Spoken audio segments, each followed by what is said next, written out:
जिनके आज जमीन आवंटन के मामले डिपार्टमेंटों में पेंडिंग, और हम तो चाहते हैं कि व्यवस्था स्ट्रीमलाइन हो, बेटर बने और आम जन को उसका लाभ मिले।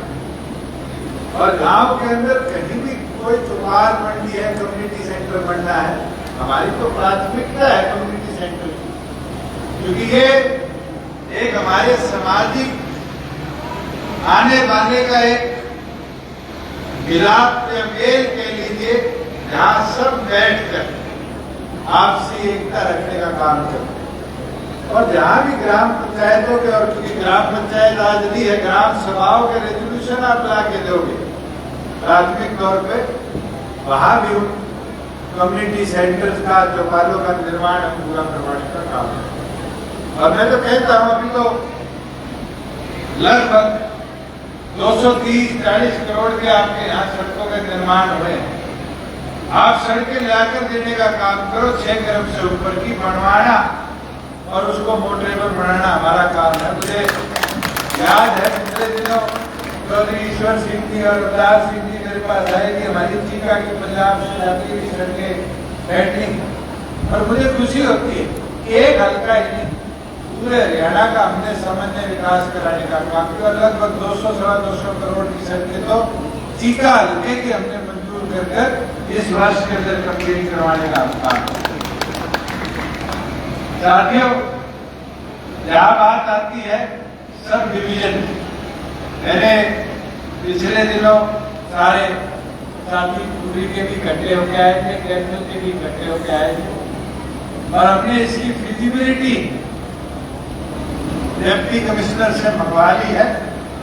अगर जो हमारा सब डिवीजन का मार्केट है उसको कुंडली पूरा करता है, तो मैं आज अनाउंस करता हूँ प्राथमिक तौर में अगली सब डिवीजन जो हम अनाउंस करेंगे स्टेट लेवल पर, उसके अंदर प्राथमिक तौर पर कुंडली को केंद्र जिले की सब डिवीजन बढ़ाने का काम है। साथियों,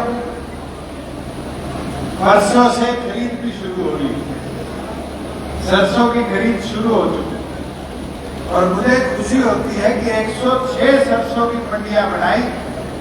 किसान मंडी में सरसों लेके आता है, सरकार के अधिकारी वहां बैठे कह रहे आओ एमएसपी में सरकार को बेच कर आओ, मगर आज साझा करते हुए खुशी होती है कि 5,050 रुपए एमएसपी के बदले में आज 6700-6800 के भाव पर हमारे प्रदेश में सरसों की खरीद हो रही है।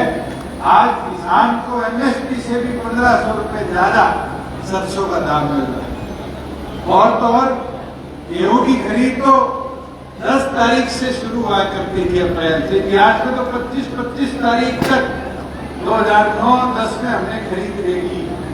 किसान को लाइनों में खड़े हो जाना पड़ता था कि 25 को खरीद शुरू होगी, 2 रात कटे मंडी में, 3 रात कटे, और सरसों को गेहूं बेच के आनी पड़ेगी। और ये व्यवस्था आपकी सरकार ने बनाई।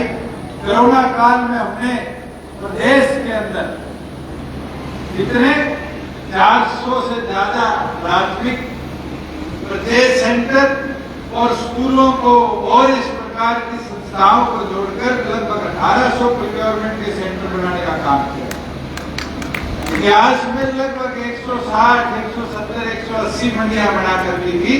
इस बार हमने 400 मंडियों की नियुक्ति कर 1 अप्रैल से प्रत्येक किसान की गेहूं खरीदी जाएगी।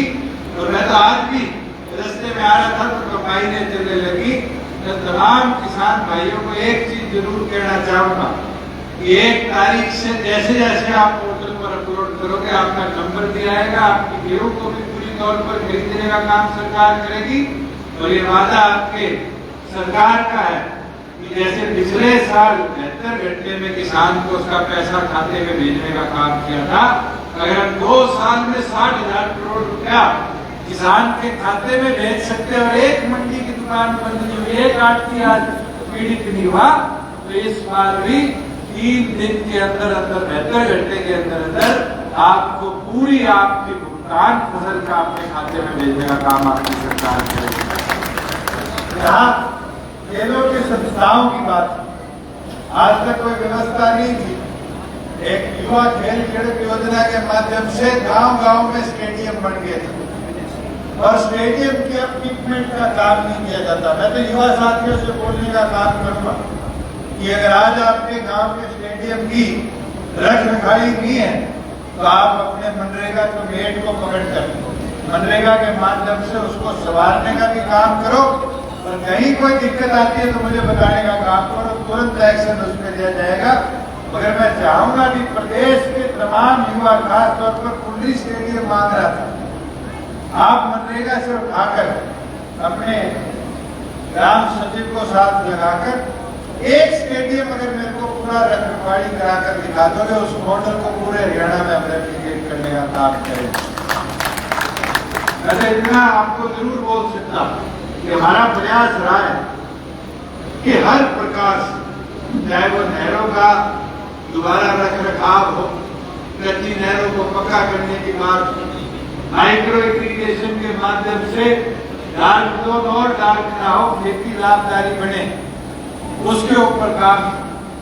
आज प्रदेश के अंदर रोजगार के संसाधन बढ़े। कांग्रेसी बारी बारी क्या करते हैं, कहते हैं हरियाणा में बेरोजगारी प्राथमिक है, बेरोजगारी प्राथमिक है। मैं तो हमारे पत्रकार साथियों को कहना चाहूंगा, रिपोर्ट उठा ली। कांग्रेस के शासन में तो कभी 25,000 करोड़ का निवेश एक साल में नहीं है, मगर हमारे पिछले कोरोना काल के एक साल के अंदर हमने 28,000 करोड़ का निवेश हरियाणा प्रदेश में लाने का काम किया। और वो निवेश किस शर्त पे है कि जितने रोजगार उस निवेश में आएंगे 75% हमारे कानून के अनुसार रोजगार हरियाणा के युवाओं को, हमारे बहनों भाइयों को देने का काम किया। बुजुर्गों, युवा साथियों, हमारा ये प्रयास कि प्रदेश में रोजगार के अवसर हम हर प्रकार से शुरू, खेती लाभदायी हो तो हमारे एफपीओ को बढ़ावा देने के लिए हमने कदम उठाए। आज हरियाणा जो व्हाइट रेवोल्यूशन की धरती थी, यहाँ किसान के पशुपालन से उसको मुनाफा कैसे हो, इस बजट में उसके लिए पहले से भी दुगना प्रावधान करने का काम किया। आज हमारे बच्चे आसमान छुए, जहाज उड़ाए, उसके लिए भी जैसे मेडिकल एजुकेशन में बच्चों को स्टेट की सब्सिडी दी जाती थी, लोन अश्योर किया जाता था, एविएशन में भी पायलट बनने का कोई काम करे तो इस व्यवस्था को अपनाने का काम करेंगे। और मैं तो इसी साथ आपको जरूर ये बात कह सकता हूँ कि आज तो आपकी सरकार के कदम उठाए, खास तौर पर ये मातृशक्ति के लिए कि आज पंचायतों में 50% हिस्सेदारी हमारी माताएं बहनों को हमने देने का काम किया। आज राशन डिपो में 30% जितने राशन डिपो बनेंगे उसकी नियुक्ति हमारी माताओं बहनों के लिए हमने करने का काम। ये हमारे कदम। बहुत से साथी कहते हैं कि घोषणा पत्र कब तक पूरा हो। एक चीज बता सकता हूँ खुशी के साथ कि 2 साल के अंदर अगर हम 45% हमारे घोषणा पत्र का कॉमन मिनिमम प्रोग्राम के तहत फुलफिलमेंट कर सकते हैं तो अभी 2.5 साल बाकी है। इंतजार करो, प्रदेश के अंदर जो वादे हमने करे थे उनको पूरा भी करेंगे और पूरा करते रहेंगे, समाज की द्वारा और बढ़ाने का काम करेंगे। मैं तो अंत में आपको एक ही चीज कहना चाहूंगा कि आज सबसे बड़ी समस्या है गांव के जोड़ो, और ये समस्या कोई नहीं छेड़ता। मन से तो मैंने सुनी थी, इसलिए आज बोल देता। गांव के अंदर घर घर पर ट्यूबवेल लगे, पानी भी पब्लिक हेल्थ पहले से फालतू देने लगे। आज तक कोई योजना नहीं बनी थी कि जोड़ की सफाई, जोड़ की मेंटेनेंस के लिए कोई प्रोजेक्ट लगाया है। कि आपकी सरकार ने पिछले 6 महीनों में निर्णय कर 600 करोड़ रुपया सिर्फ हमारे जोड़ साफ हो, पशु के लिए व्यवस्था प्रॉपर बने, इसके लिए देने का काम किया। और मैं तो चाहूंगा कि प्राथमिक चरण में 3000 जोड़ हमने हरियाणा प्रदेश के उठाए और उसको इस साल के अंत तक 6000 करने का काम करेंगे। अगर आपके गांव में ये समस्या है तो पोर्ट अथॉरिटी के माध्यम से ऑनलाइन देखकर पोर्ट अथॉरिटी की वेबसाइट पे अगर आपको लगता है कि हमें प्राथमिकता पे कोई पोर्ट और उठाना पड़े तो उसको अपडेट करो कि उसको अपलोड होते ही वो इंफॉर्मेशन मेरे पास भी आएगी और हम उसका सर्वे कराकर प्राथमिक जो अगले 3000 हमने चयनित करने हैं उसके अंदर आपके गांव की स्वच्छता के ऊपर भी काम कर पाएंगे। और साथ ही साथ ये इतनी मोटी आपकी मेरे को रूप सिंह जी ने, राजू ने, रणदीप ने और कई साथी को खुद आके देंगे कि मेरे गांव की नाली है, मेरे गांव की गली है, मेरे गांव के समरसीबल लगवाना है। ये सरकार ने प्रति व्यवस्था बंद कर दी। अब आपको किसी के पास जाने की जरूरत नहीं। हर गांव के व्यक्ति के पास अपने ग्राम दर्शन पोर्टल के माध्यम से अपने आधार कार्ड लिंक, गांव का आईडी आप गांव में अपलोड करो। मेरे गांव में आज प्राथमिक स्कूल जो 150 बच्चों का है वो 500 बच्चों का मिडिल स्कूल बन सकता है। तो ये डिपार्टमेंट को आप सीधा भेज सकते हो और जितने आपका एमएलए, एमपी, मंत्री, मुख्यमंत्री जब तक उस इंफॉर्मेशन को देखेगा विभाग की फिजिबिलिटी रिपोर्ट भी साथ ही साथ आ जाएगी। तो मैं तो चाहूंगा कि तमाम ग्रामवासी तो आप अपने गांव में काम चाहते हो इस पर्ची के माध्यम से दोगे, हम साइन करेंगे कि इनकी फिजिबिलिटी चेक कराओ, इनका एस्टिमेट बना के दो, 1.5 महीना 2 महीना लग जाएगा। आज तो आईटी का जमाना है, अपना मोबाइल खोलो और उस पर ग्राम दर्शन खोल लो, gramdarshan.gov.in खोलोगे तो आप अपने जिले को चुनोगे, अपने गांव को चुनोगे, गांव चुनकर अपना आधार के साथ एंट्री करोगे और एंट्री करते आपके पास मौका है कि आपकी गांव की समस्या को अपलोड कर सीधा मेरे दफ्तर,